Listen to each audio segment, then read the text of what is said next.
Buona dimineața, or Guten Morgen, from the town of Kritz, which is a Saxon village, meaning, I suppose, a lot of Germans settled here. And German seems to be the second language that they speak, or sometimes even the first language they speak. So it's kind of helpful to know a little bit of German here. But this is Paul, with Paul and Tammy, from Backpacking in Brews.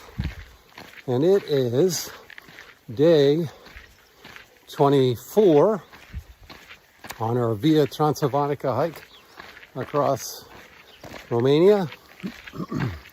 It is the 26th of April, 2026.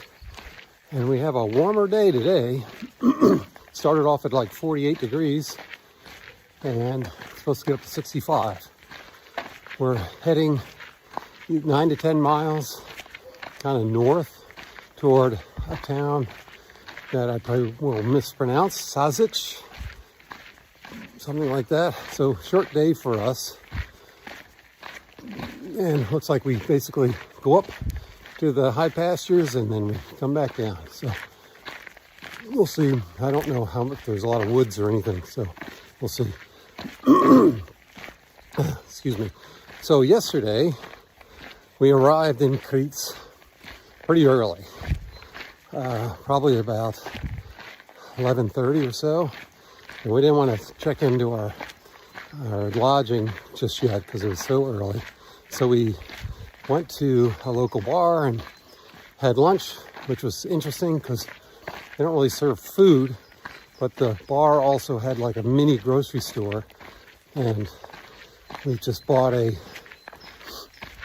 roll of bird bologna, which is, she said, was chicken. Bird bologna, some wrapped cheese, you know, like you get in the States, that's individually wrapped. Slices of cheese, a whole loaf of bread, which we didn't eat. And I had a couple beers, Tammy had a Sprite, and altogether it was 50 lei, which was a little over $10, maybe $12, which is well worth it. And we just couldn't eat. Oh, and she opened up a jar of mustard that we had as well. So it was really good. Fit the bill. And then we proceeded afterward to our lodging, which was Casa Brutali, something along those lines. And they specialize in making homemade bread, and they've got ovens and stuff. And they were unprepared for us to arrive that early. They said, come back at 4 o'clock. And we said, wait a minute, Booking.com says, and we reserved this for Booking.com, said we could check in as early as 2 o'clock. So we said, okay, we'll just sit here in your little lounge area outside the room and wait for the room to be ready. But sure enough, they were able to open up the room earlier and we got in pretty quickly. But it got rather cool, and the room it had radiator heating, but it wasn't turned on, and the place felt like a refrigerator. And so we ended our day. We just kind of try to relax in the room, hoping it's warm, and it wasn't. We asked when the heat would come on, and they told us immediately, but it didn't. And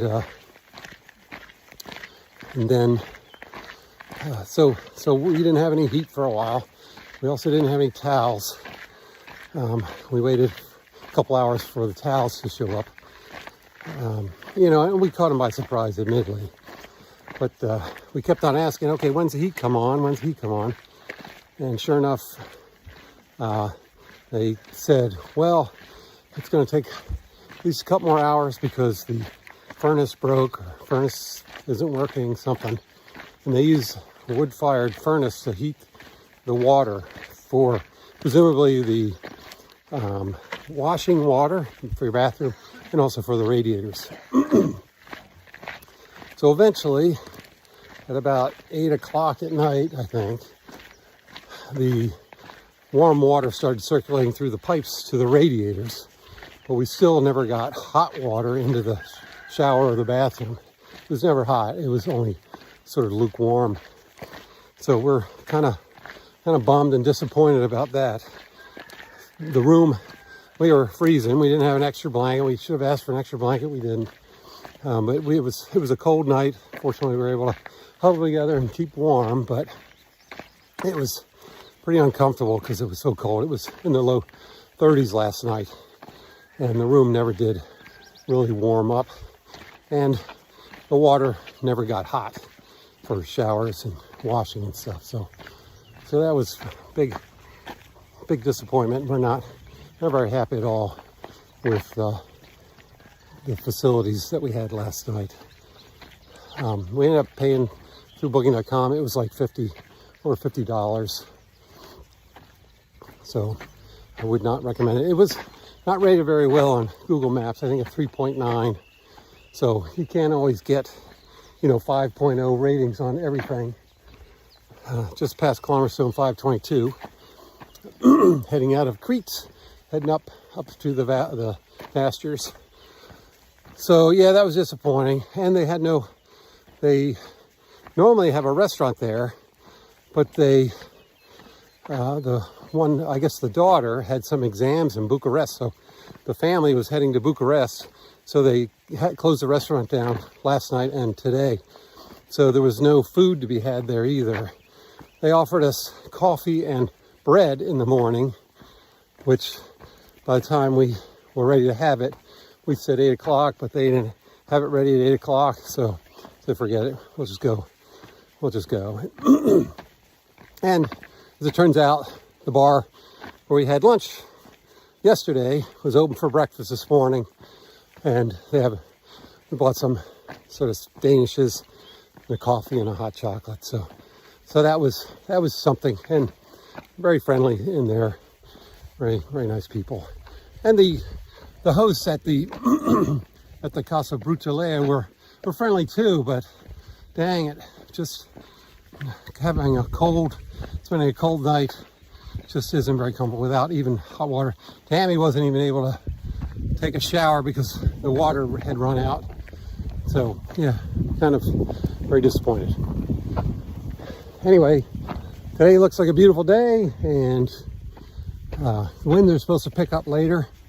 Hopefully, if we make good time, we'll be in Saschiz by lunchtime. Alrighty, so here's the trail leading out of Crete,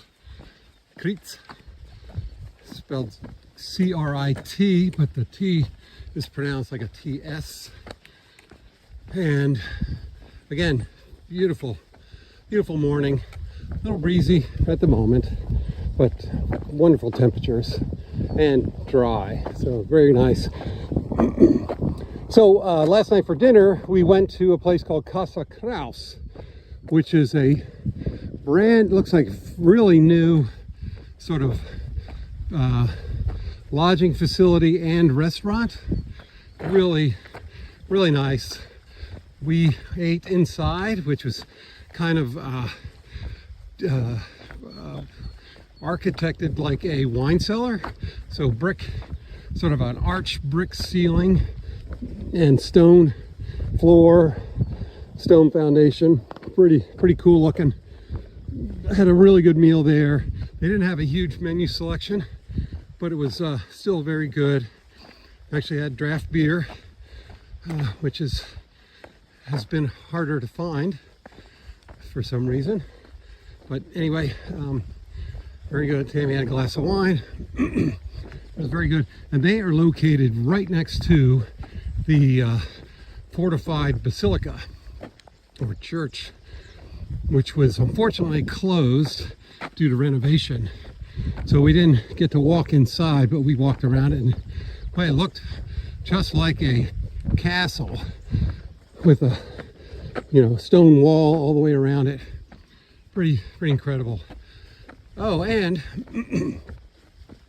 about 12:30 this morning, so right after midnight, we heard this loud banging noise We thought initially it was a firearm going off, but it wasn't. It was fireworks. The town was celebrating 400 years since they were founded. Didn't know that. Didn't see a whole bunch of people out. Did hear some folks, but certainly heard and saw the fireworks last night from our room. So that was initially a little scary, but then pretty cool. We asked this morning what it was about, and the guy behind the bar said they were celebrating 400 years. So that's pretty cool. Anyway, yep, just never know what you're gonna see walking across Romania. Righto, just want to talk a little bit more about Paul and Tammy's Via Transilvanica. And there's a reason we call it that, because we're not doing the entire Via Transilvanica. We learned while we were here that they added some legs to it as well. And so now it's like 1,600 kilometers. They added a leg off the main trail down to Brajov, which is great. And we're not criticizing them for doing that. I think it's awesome that they're able to keep on building legs and making the trail entirely more accessible and more appealing to a wider variety of hikers and backpackers and cyclists and runners and all that stuff. So we think that's great. But we've pretty much every trail we've done, we call it not necessarily the trail, we call it our trail. Paul and Tammy's whatever. Paul and Tammy's long trail, Paul and Tammy's Colorado trail. Because there are times when we don't hike every inch of it. Sometimes we take shortcuts if it makes sense. We might skip attractions if it makes sense, or they're closed, or it's too far off the trail. We feel that the fact that we're here, for example, in Romania, and we're starting up at Putna near the Ukraine border, and we're gonna walk all the way to the Danube, we're gonna see a whole lot of Romania. We don't need to step on every inch of the Via Transilvanica in order to do that. So I just want to sort of add that to, basically part of our rationale for cutting out almost 10 miles of the trail yesterday. So instead of doing a big horseshoe around to Crete yesterday, we, I think up, Tammy. There's one up here. There's one up here on the tree. There's one, yeah, right there. So anyway, so we basically hiked a different trail, which was marked blazed with a red H. We'll find out what that stands for, but it was a real pretty trail for the most part. At times it got sort of full with underbrush, but for the most part it was just a walk in the woods, kind of like the book about the Appalachian Trail.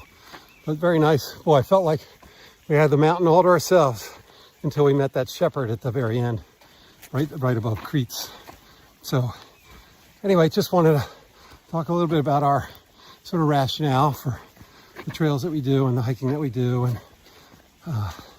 And for this trail, we gave ourselves 60 days to start it and complete it. And we want to try to meet that timeline, because we have other plans once we get back to the States. So, and 60 days is a long time to be away from home, frankly. Oh yeah, so right now, beautiful. We're in the woods. Again, just escaped the pasture out in the sun. Got some nice shade and real pretty. So beware of bears after sunset, Via Transilvanica.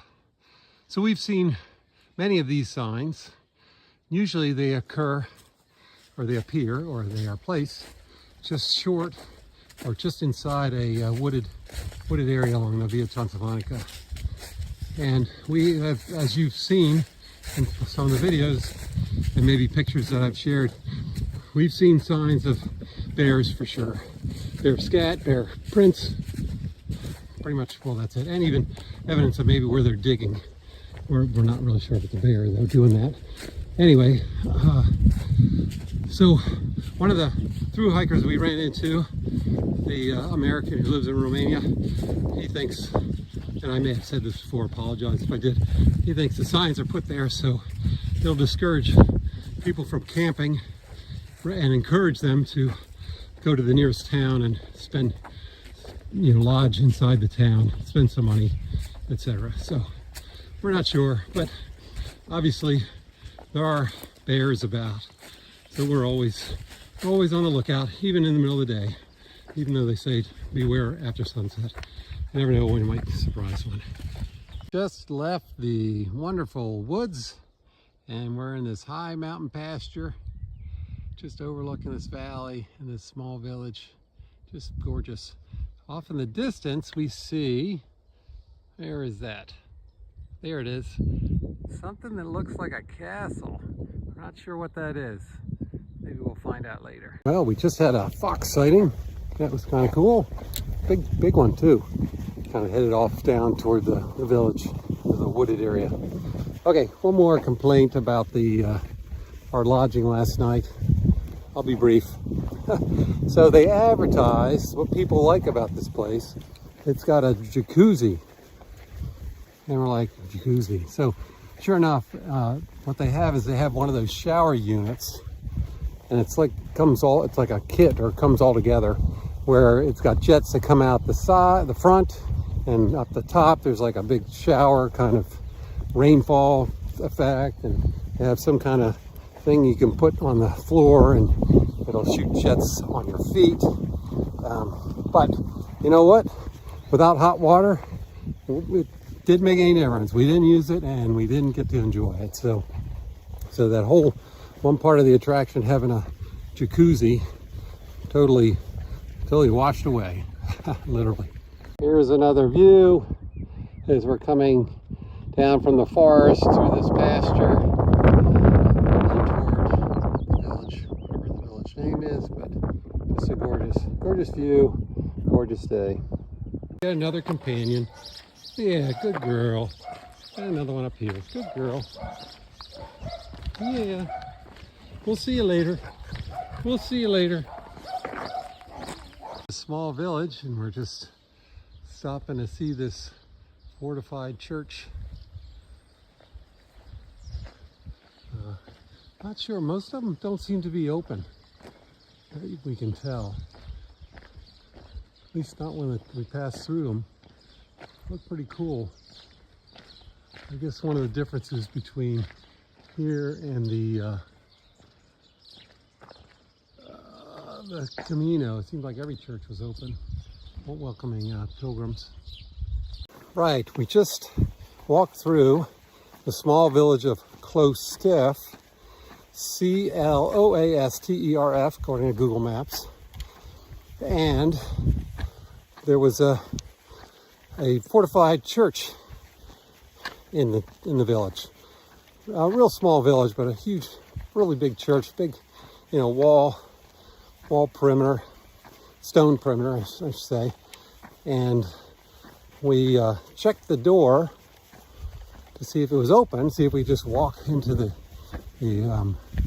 sort of the perimeter, the fortified area, and we couldn't. It was locked. But a gentleman across the street from where we were saw what we were doing and said, wait a minute, let me find somebody who speaks English. And a lady came out and opened the door, opened the fortified area for us, and also opened the church for us. We were able to walk inside and see both the inside the walls and then also inside the church itself. So it's a Sunday today, but nobody's there celebrating church. And so we wondered, why is that? So interestingly, on the outside door of the walled stone perimeter, there was a little sign that said some kind of celebration was occurring yesterday and today, 25, 26 April. So we asked her, good old Google Translate, and we were able to communicate with her. So they have a festival every year. They kind of celebrate the church. It was built back in 1516, and for 700 years it was a Catholic church, and the Catholics obviously attended. And then after that 700-year period, it was Lutheran, converted to Lutheran. So being in a Saxon area, the Lutherans would be there. So, well, we then asked, well, why is nobody here today? Well, sure enough, there are no more Lutherans in town anymore. They're all Romanian Orthodox, and they go to someplace else to worship.